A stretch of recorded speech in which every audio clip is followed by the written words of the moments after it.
Good evening friends, स्वागत आप सभी का हमारे यूट्यूब चैनल उत्कर्ष नर्सिंग लाइव क्लासेज में। कैसे आप सभी, आई होप सभी अच्छे होंगे एंड आपकी प्रिपरेशन अच्छी चल रही होगी। तो लास्ट क्लासेज में हम डिस्कस कर चुके हैं इंपॉर्टेंट ड्रग्स के बारे में, हिपेरिन एंड वारफरिन, एंड वहाँ से काफ़ी इंपॉर्टेंट क्वेश्चन बनते हैं। जो इंपॉर्टेंट क्वेश्चन बनते हैं वो मैं आपको बता चुका हूँ। एंड जो आज की अपनी क्लास है वो काफ़ी इंपॉर्टेंट क्लास है, वो रहेगी अपनी मॉर्फरिन एंड एस्प्रिन पे। क्लास को जल्दी से आप शेयर कर दीजिएगा अपने फ्रेंड्स ग्रुप के अंदर। ये क्लास काफ़ी इंपॉर्टेंट रहने वाली है आपके लिए, क्योंकि यहाँ से क्वेश्चन बनते हैं डेली एम्स के अंदर। यहाँ से क्वेश्चन आ चुका है एस्प्रिन से, कि जो एस्प्रिन का जो अर्ली साइन होता है, मतलब जो साइड इफेक्ट देखने को मिलते हैं, एडवर्स इफेक्ट, वो कौन कौन से होते हैं। ऑप्शन के अंदर काफ़ी सिमिलरिटी ऑप्शन थे। यहाँ से क्वेश्चन बन चुके हैं एग्जाम के अंदर एंड आई एम श्योर यहाँ से क्वेश्चन आएंगे। एंड मॉर्फरिन तो काफ़ी इंपॉर्टेंट है, क्योंकि आपका जो मायोकार्डियल इंफ्रेक्शन होता है वहाँ पे इन दोनों ड्रग्स का काफ़ी इंपॉर्टेंट है। क्लास को जल्दी से लाइक एंड शेयर कर दीजिए ताकि स्टूडेंट ऑनलाइन आ जाए। ये दो इंपॉर्टेंट ड्रग्स हैं। यहाँ से जितने भी क्वेश्चन बनते हैं, क्या क्या एंटीडोट्स होते हैं, क्या क्या इनकी डोज होती है, क्या अर्ली साइन होते हैं, क्या पेशेंट को क्या मतलब प्रिकॉशन रखनी चाहिए, प्रायोरिटी नर्सिंग इंटरवेंशन क्या होता है, नर्सिंग रेस्पॉन्सिबिलिटी क्या होती है, ये सब मैंने इसमें ऐड किए हैं। तो काफ़ी टाइम लगा है ये क्लास बनाने में आपके लिए। प्लीज़ लाइक एंड शेयर ज़रूर कीजिएगा एंड जल्दी से ऑनलाइन आ जाइए जो स्टूडेंट अभी तक नहीं आए हैं। एंड जो आपका दिल्ली एम्स का एग्ज़ाम है काफ़ी पास आ चुका है, क्योंकि आपका जो 21 सितंबर को आपका एग्ज़ाम लगने वाला है ये। तो आप कोई भी कॉन्फ्लिक्ट में मत जीना कि आपका एग्ज़ाम होगा वो 20 सितंबर को होगा, ऐसा कुछ नहीं है। अभी तक जो अपडेट है वो आपका यही अपडेट है कि जो आपका एग्ज़ाम होने वाला है वो 1 सितंबर को होगा, ठीक है। इसी के अकॉर्डिंग प्रिपरेशन रखिए एंड क्लास को शुरू करते हैं आज की क्लास को। तो आपके सामने सबसे पहला जो क्वेश्चन आएगा, क्वेश्चन काफ़ी इंपॉर्टेंट है, drug of choice for myocardial infection. काफ़ी स्टूडेंट को आज तक ये डाउट्स रहता है कि जो मायोकार्डियल इन्फेक्शन की होती है वो ड्रग ऑफ चॉइस क्या होती है, क्योंकि स्टूडेंट ये पढ़ते हैं कि मायोकार्डियल इन्फेक्शन के अंदर स्ट्रेप्टोकाइनेज भी देते हैं, एस्प्रिन भी देते हैं, मॉर्फिन भी देते हैं, ऑक्सीजन इनहेलेशन भी देते हैं, नाइट्रोग्लिसरीन भी देते हैं, लेकिन ड्रग ऑफ चॉइस किसको माना, ये इंपॉर्टेंट क्वेश्चन बनता है। ये आज का मैं आपका ये डाउट सब क्लियर कर दूंगा इस क्लास के अंदर, ठीक है। देन नेक्स्ट ये हम बाद में डिस्कस करेंगे, क्योंकि इनके आंसर आपके पास अपने आप ऑटोमेटिक आ जाएंगे। अगर आपको आता है, जिन स्टूडेंट को आता है वो आंसर दे सकते हैं चैट बॉक्स के अंदर। तो हम नेक्स्ट मूव करते हैं। नाउ नेक्स्ट क्वेश्चन आता है, what is the purpose of morphine to give in MI। What is the purpose of morphine to given in MI। कि मॉर्फिन का जो पर्पज होता है वो क्या होता है MI के अंदर देने का, क्या इसका पर्पज होता है। इंपॉर्टेंट तो बात ये आती है कि जो मॉर्फिन का यहाँ पे क्या पर्पज है देने का, क्या उद्देश्य है आपका, क्यों देना चाह रहे हैं आप मॉर्फिन। तो ऑप्शन में आता है to relieve pain, to relieve anxiety, to relieve apprehension and all of the above. काफ़ी इंपॉर्टेंट है ये क्वेश्चन, बहुत इंपॉर्टेंट है ये आपके लिए इंपॉर्टेंट, और मैं इनको समझाऊंगा भी। मैं चाहूँ तो भी इनका आंसर बता सकता हूँ, लेकिन आप मुझे आंसर बताओगे, क्योंकि इनके क्वेश्चन हम लास्ट में डिस्कस करेंगे, क्योंकि ये सब थ्योरी हम पढ़ने वाले हैं, ठीक है। ऐसे आपके एग्जाम में क्वेश्चन आएंगे। जल्दी से लाइक एंड शेयर कर दीजिए जो ऑनलाइन है, प्लीज़ लाइक एंड शेयर, ठीक है। क्लास काफ़ी इंपॉर्टेंट है। And one more thing, now next question is primary function of morphine. Purpose और primary function both are different terms. Purpose क्या था देने का एंड फंक्शन क्या है मॉर्फिन का, प्राइमरी फंक्शन क्या है मॉर्फिन का MI के अंदर। MI के अंदर पूछे, वैसे कोई नहीं पूछा है मैंने, MI में पूछा है। आपके सामने फर्स्ट ऑप्शन आता है, decrease pre load, decrease after load, decrease oxygen demand, all of the above. ये आपके ऑप्शन है। काफ़ी आई नो सभी लोग आंसर दे पाओगे इसका, क्योंकि इंपॉर्टेंट क्वेश्चन है एंड ऐसे ही क्वेश्चन आपको दिल्ली एम्स से मिलने वाले हैं। एंड जो डोजेस जो क्वेश्चन बनेंगी वो सब हम डिस्कस कर लेंगे, ठीक है। अब जो इसके बाद आपकी शुरू होती है आज की क्लास, वो होती है आपकी मॉर्फिन से। तो मॉर्फिन की जो आपकी क्लास होती है, मॉर्फिन के अंदर जो सबसे पहला ध्यान से सुनना क्या कहना चाहता हूँ, मॉर्फिन आपका एक नेचुरल एल्कलॉइड है। एल्कलॉइड किसे कहते हैं, जो प्लांट का जो एक्सक्रीटरी प्रोडक्ट होता है उसे हम एल्कलॉइड कहते हैं। क्या कहते हैं कि जो प्लांट के जो एक्सक्रीटरी प्रोडक्ट होते हैं, जैसे हमारे बॉडी के अंदर एक्सक्रीटरी प्रोडक्ट जो हमारी यूरिया, यूरिक एसिड, जेंटिन, हाइपोजेंटिन वगैरह, ये सब हमारी क्या है, एक्सक्रीटरी प्रोडक्ट। तो वैसे ही जो प्लांट के जो एक्सक्रीटरी प्रोडक्ट होते हैं उन्हें क्या कहते हैं, एल्कलॉइड कहते हैं। यहाँ तक क्लियर है सभी को। तो मॉर्फिन क्या है, एक नेचुरल एल्कलॉइड है। नेचुरल एल्कलॉइड क्यों बोला गया है, तो ध्यान से सुनना। जो आपकी एनालिसिस होगा, एनालिसिस एनाल्जेसिक होती हैं वो कॉमनली दो टाइप की होती हैं, opioid and non opioid, narcotic या फिर नॉन नार्कोटिक। नार्कोटिक का दूसरा नाम क्या कहलाता है? ओपोइड कहलाता है, ठीक है। जबकि नॉन नार्कोटिक का दूसरा नाम कहलाता है NSAID, non steroid anti inflammatory drugs. ये ध्यान रखना, ठीक है।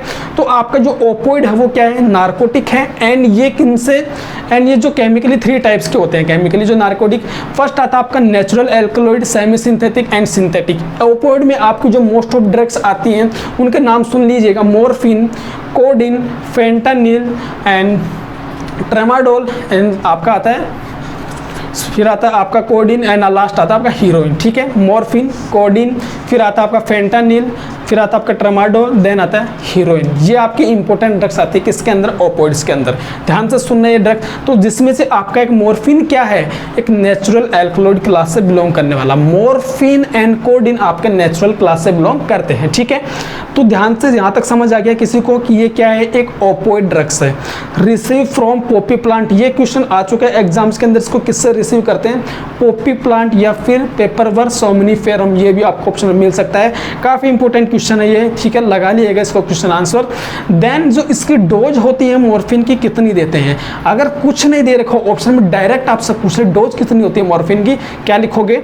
10 mg पर राइट आंसर करना, 10 mg। रूट क्या होता है मॉर्फिन को देने का? IM। जो जनरली जो इंजेक्शन लगते हैं, जो एनाल्जेसिक होते हैं, IM और IV लगते हैं, ये हमें पता है। तो जो दो ही रूट हो गए, IM एंड IV, ठीक है। ये सब क्वेश्चन आपके यहाँ से क्या बनेगा? क्वेश्चन पहला बनेगा वो आपका, मॉर्फिन को कहाँ से रिसीव करते हैं? पोपी प्लांट से रिसीव करते हैं। फर्स्ट क्वेश्चन आपका ये होता है यहाँ से, ठीक है। अब जो आता है इंपॉर्टेंट नोट आपके सामने, मॉर्फिन सल्फेट। तो मॉर्फिन को देने से पहले, मॉर्फिन किसी पर्सन में लगाने से पहले किस में डाइल्यूट करनी चाहिए? 5 ml sterile water. 5 ml sterile water, normal saline हो सकता है वहाँ पे आपका। तो 5 ml स्टेराइल वाटर के अंदर मॉर्फिन को डाइल्यूट करके लगाते हैं, कभी भी मॉर्फिन को सिंगल नहीं लगाते हैं। सो ये आपके लिए इंपॉर्टेंट क्वेश्चन बन सकता है कि मॉर्फिन को सबसे पहले नर्स क्या करेगी? डाइल्यूट करेगी लगाने से पहले, ठीक है। Then onset of action, morphine का लगाने के बाद इसका एक्शन कितनी देर में आ जाता है ये बोलना चाहता है। तो इसका जो एक्शन होता है वो 30 से 60 सेकंड, मतलब विद इन 1 मिनट के अंदर अंदर इसका एक्शन शुरू हो जाता है। एंड कब तक रहता है इसका एक्शन? तो 6 to 8 आवर्स तक इसका एक्शन देखने को मिलता है। ये सब बातें आपके सामने लिखी हुई है, मेरा आपको समझाना है। मैं कैसे आपको समझाता हूँ, आप बस ध्यान से सुनते जाना। नोट करना चाहो तो कर लेना, वरना सब 1 सितंबर के बाद के अंदर भी आप ये नोट कर सकते हो। अभी के लिए सुन लीजिए, टाइम कम है, ठीक है। Duration of action 6 to 8 hours. Mechanism of action, तो जो आपकी जो ओपोइड ड्रग्स होती हैं, सारी जो ऑल ओपोइड ड्रग्स होती हैं वो किस किस रिसेप्टर पे वर्क करती हैं?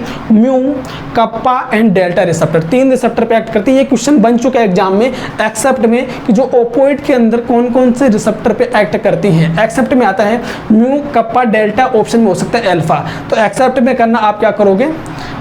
एक्सेप्ट में करना अल्फा, मतलब यहाँ पे म्यू पे भी एक्ट करती है कप्पा एंड डेल्टा रिसेप्टर, जो कहाँ प्रेजेंट है? तो central nervous system. Central nervous system को 2 में डिवाइड कर रखा है, ब्रेन एंड स्पाइनल कोड। तो ब्रेन एंड स्पाइनल कोड, तो ब्रेन के अंदर आपका क्या प्रेजेंट होता है? आपके mid brain, hind brain, fore brain, mid brain and hind brain. तो जिसके अंदर एक इंपॉर्टेंट ऑर्गन वहाँ पे सिचुएटेड होता है जिसको हम कहते हैं मेडुला ऑब्लोंगेटा। तो ध्यान से सुनना, यहाँ पे मेडुला ऑब्लोंगेटा का क्या फंक्शन रहने वाला है। तो मैकेनिज्म ऑफ एक्शन आपको समझ आ चुके हैं। सेंट्रल नर्वस सिस्टम के अंदर 3 टाइप के रिसेप्टर प्रेजेंट होते हैं, म्यू, कप्पा एंड डेल्टा। ये आपको नोट करना है, यहाँ से इंपॉर्टेंट क्वेश्चन बनेगा ये। एक तो नोट लगा रखा है, वो दूसरा ये मैकेनिज्म ऑफ एक्शन से।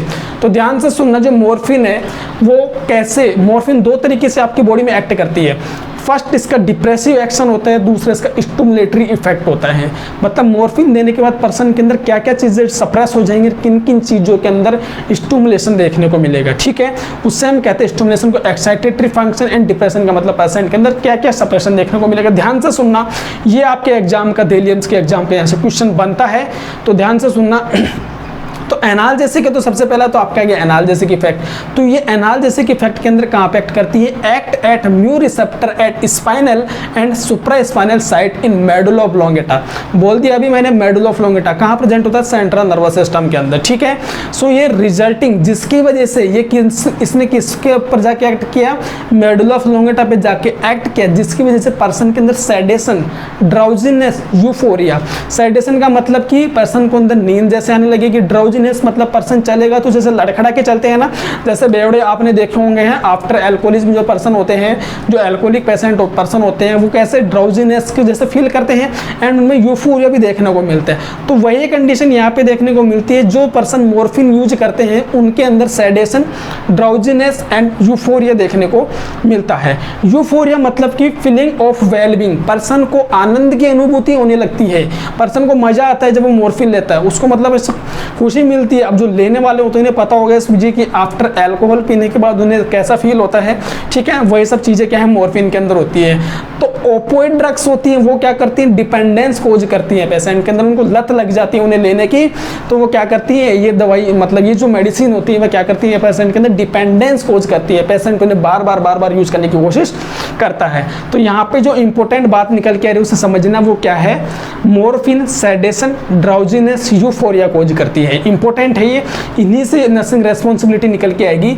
सो मेक द पर्सन, ऐसे पर्सन जिनके अंदर ड्राउजीनेस हो सकता है, सेडेशन हो सकता है, उनको क्या करना है, काल्म मतलब कि शांत रखना है, रिलीव द फियर, गिरने का डर रहता है, एंजाइटी होती है ऐसे पर्सन के अंदर, then relieve suppression, then relieve suppression, so morphine relieve total pen.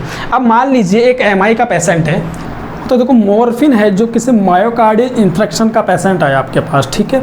तो मॉर्फिन उस पेशेंट के अंदर पेन को कैसे डिक्रीज करती है ये अब हम डिस्कस करते हैं।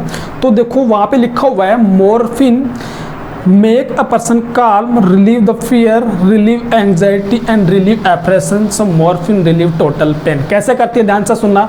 एमआई के अंदर क्या होता है पेशेंट के अंदर, वहाँ पे पेशेंट के अंदर क्या होता है, एमआई के अंदर किसी थ्रोम्बस फॉर्मेशन की वजह से वहाँ पे ऑक्सीजन मतलब कि ब्लड सप्लाई डिक्रीज हो जाती है, कोरोनरी आर्टरी के अंदर अगर कोई ऑब्स्ट्रक्शन आ जाता है तो ब्लड सप्लाई डिक्रीज हो जाती है, जिसकी वजह से मायोकार्डियम के अंदर वहाँ पे नेक्रोसिस मतलब कि इस्कीमिया होने लगता है, नेक्रोसिस होने लगता है एंड वहाँ पे इस्केमिक पेन देखने को मिलता है। तो उस पर्सन के अंदर अगर वहाँ पे ऑक्सीजन की सप्लाई बढ़ा दी जाती है, अगर उस पर्सन में ऑक्सीजन की सप्लाई इंक्रीज कर दी जाती है तो उस पर्सन के अंदर पेन डिक्रीज होगा ना। तो मतलब क्या सोचता है एमआई के पर्सन के अंदर अगर वहाँ पे पेन होता है, अगर जनरली आपको भी अगर यहाँ पे चेस्ट में पेन होने लगे तो आप खुद फील करने लगोगे कि कहीं मुझे हार्ट अटैक तो नहीं हो रहा है। आपको क्या होने लगेगा, आपको डर लगने लगेगा, आप एंजाइटी आएगी, आपको टेंशन होने लगेगी एंड फिर आप ऐसे कंडीशन में अगर आपका पेन सबसाइड हो जाता है, ऐसी कोई ड्रग्स दे दे कि आपका पेन सबसाइड हो जाता है, तो आपका डर दूर हो जाएगा, fear decrease, anxiety decrease and relieve apprehension. तो यही काम मॉर्फिन करती है। कैसे करती है, morphine decrease preload and decrease after load, इसको कम कर देती है एंड ऑक्सीजन डिमांड को डिक्रीज कर देती है वहाँ पे, क्योंकि मॉर्फिन का जो फंक्शन होता है वो वैसोडाइलेटर एक्शन करती है। ये वैसोडाइलेशन तथा वहाँ पे decrease preload and afterload. तो पेशेंट के अंदर क्या हुआ, relieve the fear, relieve anxiety, relieve apprehension, ये मॉर्फिन का फंक्शन है। तो उस क्वेश्चन का आपका राइट आंसर क्या होगा, ऑल ऑफ द अबव, ठीक है। नाउ एक इंपॉर्टेंट नोट है, morphine avoid those work those required excessive alertness, example के लिए ड्राइविंग। तो अभी हमने डिस्कस किया था कि मॉर्फिन क्या करती है, डिप्रेसिव इफेक्ट ला रही है आपके यहाँ पे मेडुला ऑब्लोंगेटा में जाके, मतलब कि वहाँ पे क्या करेगी, ड्राउजीनेस कोज करेगी और सेडेशन कोज करेगी। अगर आपने किसी पर्सन को दे दी मॉर्फिन और आप उससे कहो कि लो भैया ड्राइविंग कर लो, तो बताओ पर्सन ऑलरेडी वहाँ पे उसको सेडेशन हो रही है, वहाँ पे उसका माइंड अलर्ट नहीं है, तो उस पर्सन को वो क्या प्रॉपरली ड्राइविंग कर पाएगा ऐसे कंडीशन में, बिल्कुल नहीं कर पाएगा। तो ऐसे पर्सन के अंदर प्रायोरिटी नर्सिंग वहाँ पे जो हेल्थ एजुकेशन क्या होगा उस पर्सन के लिए, उसको ड्राइविंग वगैरह मतलब ऐसी जो भी कंडीशन जहाँ पे एक्सेसिव अलर्टनेस चाहिए, आपको अटेंशन चाहिए, वहाँ पे उस सिचुएशन को अवॉइड करना है मॉर्फिन के साथ में, ठीक है। यहाँ तक क्लियर है। एग्जाम्पल के लिए ड्राइविंग, यहाँ से क्वेश्चन बन सकता है, इंपॉर्टेंट नोट है। नाउ अब आपके मॉर्फिन के जो क्या क्या साइड इफेक्ट हो सकते हैं, तो मॉर्फिन के साइड इफेक्ट ध्यान रखना, डिप्रेसिव मतलब कि वहाँ पे मेडुला ऑब्लोंगेटा पे जहाँ पे डिप्रेशन कर रही है, समझाता हूँ साइड इफेक्ट, बस समझते जाना साइड इफेक्ट से क्या क्या आएंगे।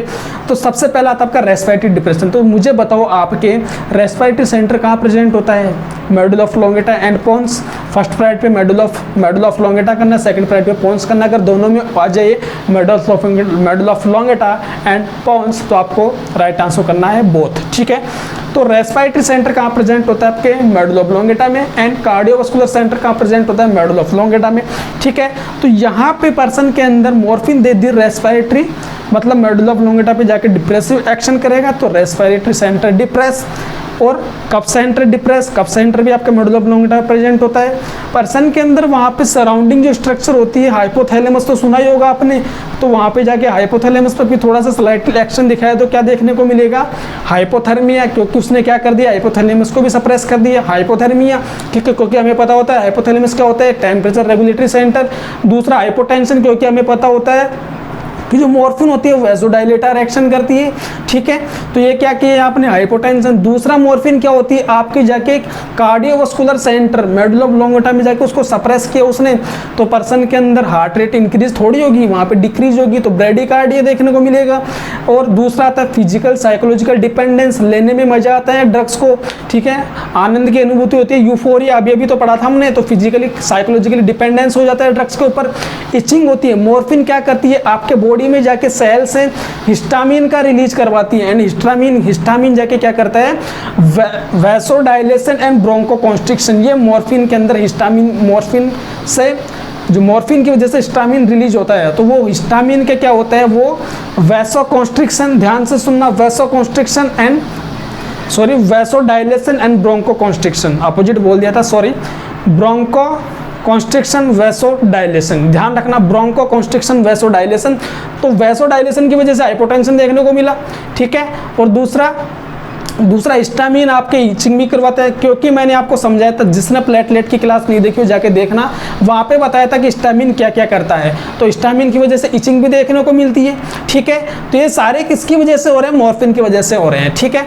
और जब लास्ट में अब और जो उसका नेक्स्ट साइड इफेक्ट होते हैं वो ध्यान से देखना, इचिंग एंड ब्रोंकोस्पाज्म, हिस्टामिन की वजह से ब्रोंकोस्पाज्म हो जाएगा। तो जल्दी से अगर क्लास लेने में अच्छा लग रहा है, मजा आ रहा है क्लास में एंड समझ में आ रही है चीज़ें, तो लाइक एंड शेयर कर दीजिए क्लास में, क्योंकि हर एक चीज़ को समझा रहा हूँ कैसे हो रहा है, इवेंट कैसे हो रहे हैं सारे समझा रहा हूँ मैं, ठीक है। एंड माइंड में सेट कर लो, मॉर्फिन आपके एक तो जैसे पैरासिम्पैथेटिक जैसे फाइंडिंग होती है ना, एक तो वैसे एक्ट करता है। दूसरा डिपेंडेंस, मतलब कि मेडुला ऑब्लोंगेटा के जाको सप्रेस कर देगा, डिप्रेस कर देगा, ध्यान रखना, यहाँ से आप सिम्टम्स ऑटोमेटिक निकाल लोगे एग्जाम के अंदर। तो ये सारे आपको समझ आ गए होंगे, respiratory depression, cough depression, hypothermia, hypotension, bradycardia, physical psychological dependence की हो रही है, इचिंग की हो रही है, ब्रोंकोस्पाज्म की हो रहा है। फिर भी डाउट रहता है, स्क्रीन पे सबसे स्टार्टिंग में नंबर आए थे, वहाँ पे आप मुझसे पूछ सकते हैं, ठीक है। अब देखिए इसके बाद जो नेक्स्ट आता है, वो नेक्स्ट आता है अपना कॉन्स्टिपेशन क्यों हो रहा है, कॉन्स्टिपेशन पर्सन के अंदर, क्योंकि वहाँ पे उसने क्या किया, आपके सप्रेशन का काम कर रहा है, तो वहाँ पे कॉन्स्टिपेशन भी आपको देखने को मिले, डिक्रीज पेरिस्टाल्सिस मूवमेंट हो जाएंगे। तो ऐसे कंडीशन में सर एंटीडोट दे, हाईलाइट करना चाहिए था, एंटीडोट हाईलाइट नहीं है, एंटीडोट नोट कर लेना, काफ़ी इंपॉर्टेंट है, पूछा गया एग्जाम के अंदर, एमएससी एंट्रेंस एग्जाम जो आरएचएस का लगता है 2019 में पूछा हुआ क्वेश्चन है, बहुत सारे एग्जाम में पूछा हुआ क्वेश्चन है कि जो ओपोइड्स के अंदर एंटीडोट कौन सा देते हैं। राइट आंसर क्या करोगे, नैलेक्सोन, ठीक है, राइट आंसर करना। अब देखिए मॉर्फिन कहाँ कहाँ कॉन्ट्राइंडिकेटेड है, ऐसी कौन सी कंडीशन है जहाँ पे मॉर्फिन कॉन्ट्राइंडिकेटेड है। तो जितने भी अभी अपने जो साइड इफेक्ट पड़े हैं वो सारे जो आपको किसी कंडीशन में देखने को मिले तो वहाँ पे मॉर्फिन को बंद कर देना, ठीक है। तो देखिए हेड इंजुरी है, हेड इंजुरी के अंदर भी आपको वहाँ पे मतलब आपका मेडुला ऑब्लोंगेटा अफेक्ट होता है। अस्थमा वाले पेशेंट के अंदर हिस्टामिन की वजह से वहाँ पे ब्रोंको कॉन्स्ट्रिक्शन हो रहा है गाइज, हिस्टामिन की वजह से ब्रोंको कॉन्स्ट्रिक्शन हो रहा है, क्या दोगे ऐसे पेशेंट में, बिल्कुल नहीं देंगे। सीओपीडी पेशेंट में दोगे, नहीं देंगे। हाइपरटेंशन क्राइसिस, ठीक है, हाइपरटेंशन क्राइसिस के अंदर भी आपको अवॉइड करनी है। दूसरा आता है हाइपोथायरॉयडिज्म एंड हाइपोपिट्यूटरिज्म। हाइपोथायरॉयडिज्म मतलब कि डिक्रीज, बॉडी की बीएमआर डिक्रीज हो गई है, ठीक है। हाइपोपिट्यूटरिज्म मतलब जो आपके पिट्यूटरी के जो एंटीरियर पोस्टीरियर पिट्यूटरी के जो हार्मोन है उनका सिक्रीशन कम हो गया। तो ऐसे सब कंडीशन में आपको जो मॉर्फिन है अवॉइड करनी है, ज़्यादा डिस्क्राइब में नहीं जाना है, इंपॉर्टेंट बात आपकी आ चुकी है। अब देखो सेकेंड आता है रेस्पिरेटरी डिप्रेशन कैसे करता है। तो अभी मैंने स्टार्टिंग में समझा दिया, फिर भी यहाँ पे सुन लो ध्यान से। जिस पर्सन में रेस्पिरेटरी डिप्रेशन कर रही है, बिल्कुल कर रही है रेस्पिरेटरी डिप्रेशन, रेस्पिरेटरी सेंटर वहाँ पे था, तो प्रायोरिटी नर्सिंग इंटरवेंशन क्या देखने को मिलेगा ऐसे पर्सन के अंदर कि priority nursing intervention need to assist patient for respiratory depression because effect on respiratory centre depress in medulla oblongata. ऐसे पर्सन को क्लोज मॉनिटरिंग करनी होती है, उसके अंदर रेट एंड डेप्थ का आपको चेक करना है, रेस्पिरेटरी रेट उसके अंदर चेक करनी है कंटिन्यू कि कहीं पर्सन रेस्पिरेटरी मतलब पेशेंट को ब्रेडिकार्डिया हो हो गया तो आप क्या करोगे, पेशेंट बेचारा मर जाएगा ऐसी कंडीशन में। तो ध्यान से देखो, नोट लगा हुआ है, if breathing less than 12 breath per minute, medicine को होल्ड कर देना, क्योंकि less than 10 breath per minute पे आपके वहां पे ब्रेडिकार्डिया कोज हो जाएगा। क्योंकि हमें पता होता है नॉर्मल जो ब्रीथिंग होती है 12 to 20 ब्रीथ पर मिनट होती है, और लेस देन 10 हम ब्रेडिकार्डिया कह देते हैं, सॉरी ब्रेडिपनिया कह देते हैं, एंड मोर देन 24 हम टेकिपनिया कह देते हैं। ठीक है, तो ये ध्यान रखना आप यहाँ पे कि ब्रीथिंग को आपको क्लोज मॉनिटरिंग करनी है, क्योंकि रेस्पिरेटरी सेंटर डिप्रेस हो रहा है। नाउ कफ डिप्रेशन, अब देखो ये जो मॉर्फिन होती है उसको हम एंटी कफ मतलब एंटी टॉसिव के रूप में भी यूज करते हैं। So act on cough centre, cough centre कहाँ प्रेजेंट था आपका, मेडुला ऑब्लोंगेटा में। सो ये एक्ट करती है, जैसे खांसी की दवाई आती है ना, इसको कफ जैसे एंटी कफ आती है वो आपकी, उन्होंने वहाँ पे यूज करते हैं मॉर्फिन को। ठीक है, ये भी एक इसका एक्शन है, एक्शन भी एंड साइड इफेक्ट भी है। जहाँ पे साइड इफेक्ट होते हैं उन्हीं चीज़ों को हम कहीं ना कई बार हम यूज कर लेते हैं एक्शन के यूज के अंदर, इंडिकेशन के रूप में भी उन्हें हम यूज कर लेते हैं। सो इतना आपको नहीं जाना है, जितना लिखा है उतना सफिशिएंट है। ठीक है, अब देखो डिप्रेसिव इफेक्ट हो चुके हैं, स्टिमुलेटरी इफेक्ट ऑफ मॉर्फिन क्या क्या होता है। तो स्टिमुलेटरी इफेक्ट में आपका सबसे पहला आता है मियोसिस, मतलब कि माइड्रियासिस एंड मियोसिस दो चीज़ें होती हैं। माइड्रियासिस का मतलब होता है प्यूपिल का डायलेट होना, प्यूपिल का डायलेट होना माइड्रियासिस कहलाता है, प्यूपिल का कॉन्स्ट्रिक्ट होना मियोसिस कहलाता है। So pupil constrict due to stimulation of cranial nerve third. अब जो आपकी जो क्रेनियल नर्व होती है वो जनरली आपके जो ब्रेन स्टेम होती है वहाँ से ओरिजिन होती है। तो ब्रेन स्टेम में क्या होता है, mid brain, pons and medulla oblongata. ठीक है, तो जो आपकी क्रेनियल नर्व होती है वो ब्रेन स्टेम से ओरिजिनेट होती हैं। सो वहाँ पे आपका मेडुला ऑब्लोंगेटा सप्रेस होगा, तो आपके ऐसी कंडीशन के अंदर सॉरी अब स्टिमुलेटरी फंक्शन पढ़ रहे हैं तो मेडुला ऑब्लोंगेटा भी स्टिमुलेट होगा। तो ऐसे कंडीशन में अगर वहाँ पे आपकी जो क्रेनियल नर्व थर्ड है, कौन सी फर्स्ट आती है optic nerve, olfactory, optic and oculomotor. First आती है olfactory, second optic and third oculomotor. जो ओकुलोमोटर होती है वो आपकी एक ये कौन सी नर्व होती है, ओकुलोमोटर होती है आपकी जी जो 1 to 8 हो गई आपकी सेंसरी नर्व हो गई। ठीक है, 5, 7, 9, 10 5, 7, 9, 10 हो गई, ये आपकी कौन सी हो गई, ये आपकी मिक्स नर्व हो गई। एंड जो बाकी बच गई वो आपकी मोटार नर्व है। तो जो आपकी थर्ड नंबर की जो क्रेनियल नर्व कौन सी है, मोटार नर्व है। तो मोटार नर्व मतलब कि आपकी क्रेनियल नर्व थर्ड क्या हो गई, वहाँ पे स्टिमुलेट ज़्यादा हो गई, सब क्रेनियल नर्व थर्ड स्टिमुलेट हो रही है। तो ऐसी कंडीशन के अंदर क्या देखने को मिलेगा, मायोसिस। क्योंकि मैंने बोला था कि कहीं ना कहीं आपकी ये पैरासिम्पैथेटिक नर्वस सिस्टम जैसे एक्ट करेगी। तो पैरासिम्पैथेटिक नर्वस सिस्टम में क्या देखने को मिलता है, मायोसिस देखने को मिलता है, प्यूपिल कॉन्स्ट्रिक्ट देखने को मिलती है। So stimulatory effect of morphine पूछेगा आपसे miosis, and so pupil become pin point pupil. तो देखो मान लीजिए पहले तो आपका प्यूपिल था ऐसा, अब बेचारा ऐसा हो गया है, तो ये क्या है आपका पिन पॉइंट प्यूपिल है। ये क्या हो गया, आपका पिन पॉइंट प्यूपिल है। ठीक है, तो इसको ध्यान रखना, मतलब जिस पर्सन के अंदर मॉर्फिन चल रही है वहाँ पे आप क्या देखोगे, पिन पॉइंट प्यूपिल अगर आपको देखने को मिलता है तो आप समझ जाना मॉर्फिन की वहाँ पे टॉक्सिसिटी हो गई है, मॉर्फिन पॉइजनिंग हो गई है। तो ऐसे कंडीशन में आपको क्लोज मॉनिटरिंग करनी है एंड डॉक्टर को इन्फॉर्म करना है। It is a most important clinical feature in acute morphine poisoning. Important question है, लगा लीजिएगा। अब जो आपका, क्योंकि इससे आगे क्वेश्चन अभी आएगा, सो ध्यान से सुनते जाना। अब आता है नोजिया एंड वोमिटिंग। अभी बताइए मुझे कि आपका मेडुला ऑब्लोंगेटा में आपका कीमो ट्रिगर जोन होता है, बिल्कुल होता है। अगर उसको ज़्यादा स्टिमुलेट कर देगी मॉर्फिन तो वहाँ पे नोजिया एंड वोमिटिंग के चांसेस होंगे कि नहीं होंगे, होंगे, बिल्कुल होंगे nausea vomiting due to stimulation of CTZ in the medulla. अब देखो नेक्स्ट क्वेश्चन आ रहा है आपका, what is the triad feature of acute morphine poisoning. Question आ चुका है, what are the triad feature of acute morphine poisoning. पहला आता है आपका रेस्पिरेटरी डिप्रेशन, क्या होता है, बिल्कुल होता है। पिन पॉइंट प्यूपिल होता है। कोमा एंड कन्वर्जन देखने को मिल सकता है, बिल्कुल मिल सकता है यार। हाइपोटेंशन हो गया पेशेंट को, ब्रेडिपनिया हो जाएगा पेशेंट को, तो ऐसी कंडीशन बेचारा शॉक में चला जाएगा। कोमा कन्वर्जन देखने को मिलेगा। All of the above right answer करना, इसका क्वेश्चन बन सकता है एग्जाम के अंदर। ठीक है, अब देखिए ये आपकी मॉर्फिन तक की बातें कंप्लीट है। मॉर्फिन कंप्लीट है, उससे बाहर क्वेश्चन नहीं जाएगा मॉर्फिन से, ये मेरी गारंटी है, उससे बाहर क्वेश्चन नहीं जाएगा। क्योंकि मॉर्फिन हम पढ़ चुके हैं decrease pre load and after load. Pre load भी कम करती है, आफ्टर लोड भी कम करती है। क्वेश्चन देखने स्टार्टिंग है, decrease pre load, after load, decrease oxygen demand, all of the above. अब आ गया आपका एस्प्रिन, इंपॉर्टेंट क्लास है, एस्प्रिन इंपॉर्टेंट है, पूछेगा एग्जाम के अंदर एस्प्रिन से, तो ध्यान से सुनते जाना। Aspirin is also known as acetyl salicylic acid, ठीक है। एस्प्रिन क्या है, एक आपकी इसका दूसरा नाम होता है एसिटाइल सैलिसिलिक एसिड, क्योंकि आपने नाम सुना होगा सैलिसिलिज्म, क्योंकि एस्प्रिन की वजह से पॉइजनिंग देखने को मिलते हैं, जिसको हम कहते हैं क्या, सैलिसिलिज्म, ठीक है। तो ये आपका क्या होगा, इसका दूसरा नाम होता है। It is a non selective COX inhibitor, it is a non selective COX inhibitor and then इसके बाद कॉक्स इनहिबिटर, ये बात ध्यान से सुनना कैसे, क्योंकि आपको समझ नहीं आएगा वरना। नॉन सेलेक्टिव कॉक्स इनहिबिटर, तो आपको पता होता है कि जो आपकी सेल मेम्ब्रेन होती है वो किसकी बनी होती है, फॉस्फोलिपिड की बनी होती है। फॉस्फोलिपिड से आपका फॉस्फोलिपिड से फॉस्फोलाइपेज A2 की प्रेजेंस में क्या बनता है, एराकिडोनिक एसिड बनता है। एंड एराकिडोनिक एसिड कॉक्स की प्रेजेंस में क्या बनाता है, आपका प्रोस्टाग्लैंडिन। समझ आ रहा है इतना, प्रोस्टाग्लैंडिन बनाता है। तो प्रोस्टाग्लैंडिन क्या क्या करवाता है, पेन, फीवर एंड दूसरा इन्फ्लामेशन करवाता है। तो जो आपकी एस्प्रिन है वो एक क्या है, कॉक्स इनहिबिटर है।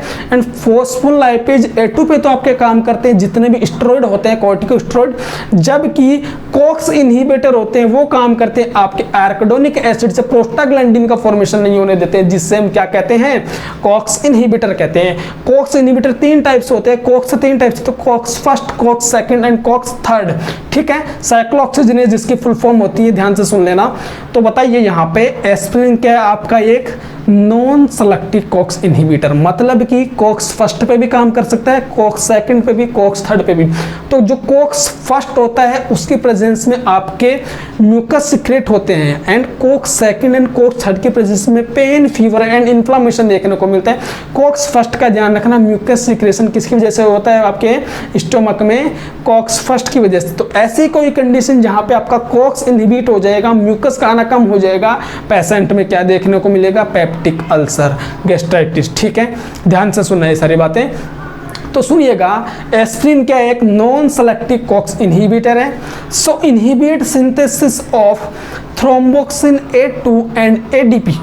ये क्या करती है, ये आपके थ्रोम्बोक्सिन A2, जिसने मेरी प्लेटलेट की क्लास नहीं देखी है वो एक बार क्लास को देखना। मैंने क्या समझाया था, मैं रिवाइज करवाता हूँ। जो प्लेटलेट की प्रॉपर्टीज होती है, वो प्लेटलेट की जो प्रॉपर्टीज होती है वो क्या क्या होती है, एडेसिवनेस, एग्रीगेशन एंड एग्लूटिनेशन। एडेसिवनेस कौन कौन से फैक्टर रेस्पॉन्सिबल होते हैं, थ्रोम्बिन, थ्रोम्बोक्सिन A2, ADP, ठीक है। और दूसरा आता है von Willebrand factor and von Willebrand factor, ठीक है। तो ये इंपॉर्टेंट फैक्टर थे। तो जो क्या होता है, आपका जो एस्प्रिन होता है वो प्लेटलेट से निकलने वाले जो फैक्टर होते हैं, थ्रोम्बोक्सिन A2 एंड ADP, इनको क्या कर देता है, इनहिबिट कर देता है, जिसकी वजह से प्लेटलेट का एडेशन नहीं हो पाता है इंजूर्ड साइट पे, एंड उसका क्लोट फॉर्मेशन नहीं होने देता है, जिससे हम क्या कहते हैं, एंटी प्लेटलेट ड्रग्स भी कहते हैं। किसको, एस्प्रिन को। ध्यान से सुनना जो भी बात बोली है कि जो आपकी एस्प्रिन एंटी प्लेटलेट जैसे एक्ट करती है और प्लेटलेट का फॉर्मेशन ही नहीं होने देगी, तो वहां पे प्लेटलेट की प्रेजेंस में जो आपके फैक्टर रिलीज होंगे वो रिलीज नहीं होंगे, thromboxane A2 and ADP, and clot का फॉर्मेशन नहीं होगा, ठीक है। जहां तक क्लियर है। तो देखिएगा, decrease prostaglandin synthesis, COX inhibitor है इसलिए डिक्रीज प्रोस्टाग्लैंडिन सिंथेसिस, ठीक है। यहां तक समझ आ गया सभी को।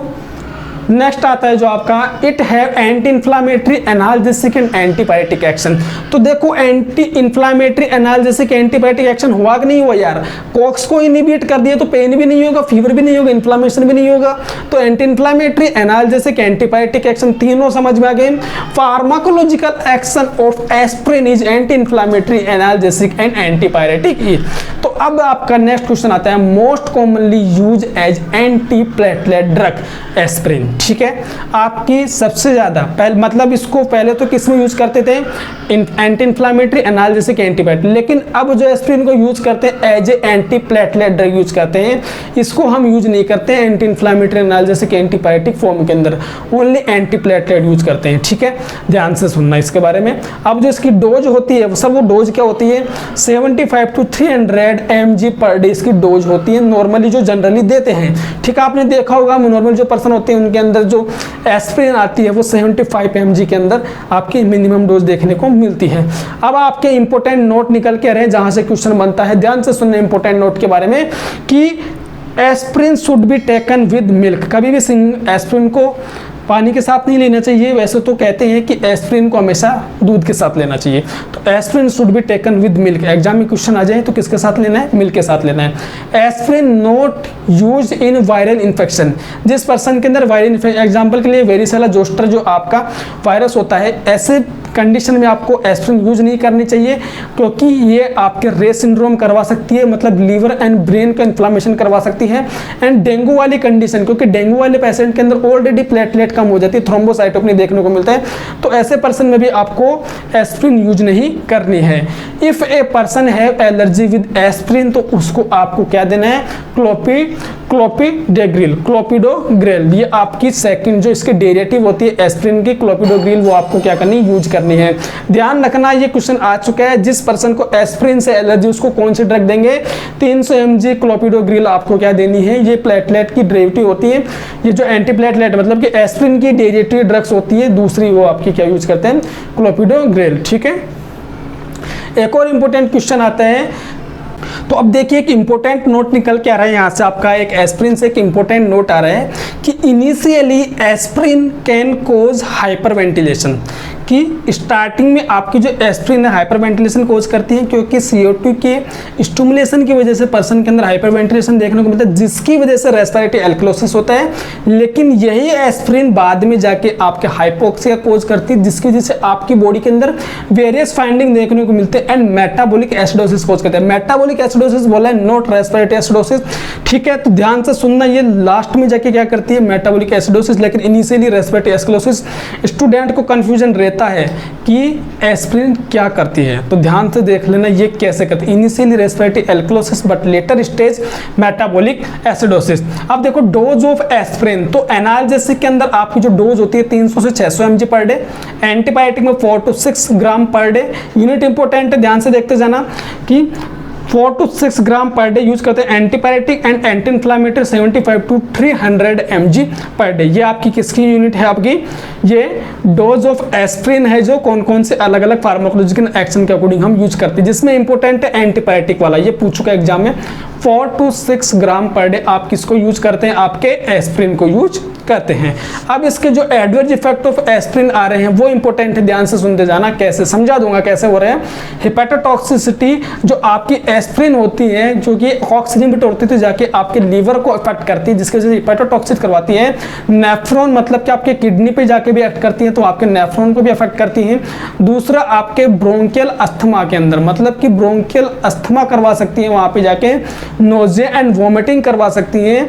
सैलिसिलिज्म, जीआई ब्लीडिंग, टेरी स्टूल, ये समझाऊंगे ये सारे कैसे हो रहे हैं, क्योंकि ये सारे आएंगे। क्योंकि देखो अब सुनो, एंटीप्लेटलेट है, पेशेंट के अंदर क्लॉट फॉर्मेशन नहीं होगा, क्लॉट फॉर्मेशन नहीं होगा तो अगर थोड़ी सी ब्लीडिंग हो गई तो प्लेटलेट नहीं होगी, तो क्लॉट फॉर्मेशन कहाँ से होगा, ब्लीडिंग देखने को मिलेगी, बिल्कुल मिलेगी, जिसकी वजह से अपर जे ब्लीडिंग के अंदर क्या देखने को मिलते हैं, टेरिकुलर स्टूल। ठीक है, लोअर जे ब्लीडिंग में टेरिकुलर stool and upper GI bleeding में मेलेना देखने को मिलता है। ठीक है, नोजिया एंड वोमिटिंग करवाती है, कोई भी ड्रग्स हो जिसका जो अर्ली जो साइड इफेक्ट होता है वो नोजिया एंड वोमिटिंग होता है। ब्रोंकियल अस्थमा भी करवाती है, जिसकी वजह से नेफ्रोटॉक्सिसिटी, हिपेटोटॉक्सिसिटी। ठीक है, अब जो एस्प्रिन कहाँ कहाँ कॉन्ट्राइंडिकेटेड होती है तो ध्यान से सुन लेना, रे syndrome, haemophilia, heparin therapy and warfarin therapy, ये सब कंडीशन में आपकी एस्प्रिन कॉन्ट्राइंडिकेटेड होती है। हिपेरिन थेरेपी, वार्फरिन थेरेपी पढ़ा चुका हूँ। हीमोफीलिया वाले पेशेंट के अंदर ऑलरेडी वहाँ पे मतलब कि क्लोटिंग नहीं हो रही है और अब एस्प्रिन देखिए प्लेटलेट का फॉर्मेशन और डिक्रीज करो तो ऐसी कंडीशन में ब्लीडिंग ज़्यादा हो सकती है। रेस्ट सिंड्रोम मतलब कि inflammation of the brain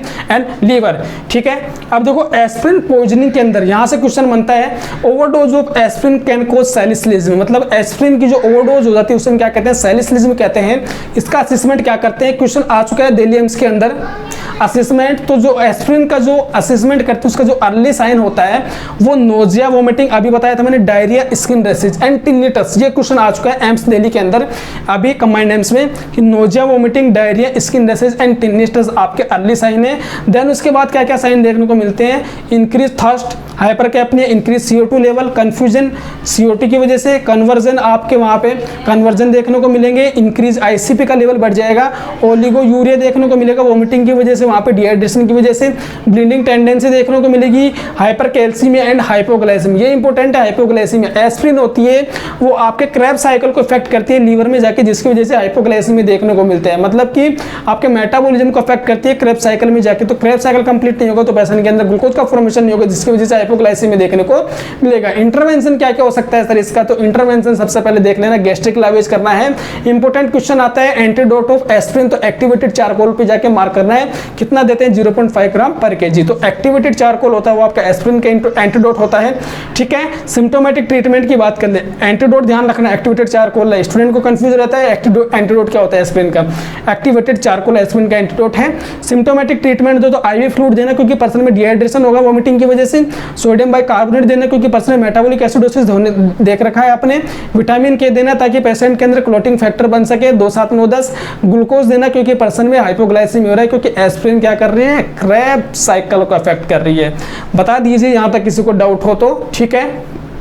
so ये सब आपके एस्पिरिन से क्वेश्चन है गाइस। वीडियो अगर अच्छी लगी तो लाइक शेयर एंड कमेंट कीजिएगा, क्योंकि ऐसे ही क्वेश्चन आपके एग्जाम के अंदर बनते हैं। एंड आज की अपनी ड्रग्स हो चुकी है एस्पिरिन एंड मॉर्फिन, हिपरिन पढ़ चुके हैं, वारफरिन पढ़ चुके हैं। सो आज के लिए देखते हैं, अगर यहाँ से कोई डाउट होता है तो आप मुझे जो मेरा नंबर है वहाँ पर आप मैसेज कर सकते हैं, ये मेरे व्हाट्सअप नंबर है, आप इन्हें भी मैसेज कर सकते हैं, ठीक है। सपोर्टिव नंबर है, आप वहाँ पर कॉल कर सकते हैं, ठीक है। तो इसी तरह आपका प्यार एंड सपोर्ट बनाए रखें। वीडियो अच्छी लगे तो please like share and comment जरूर कीजिएगा। आज के लिए इतना ही, बाकी नेक्स्ट क्लास में। Thank you guys, thank you so much.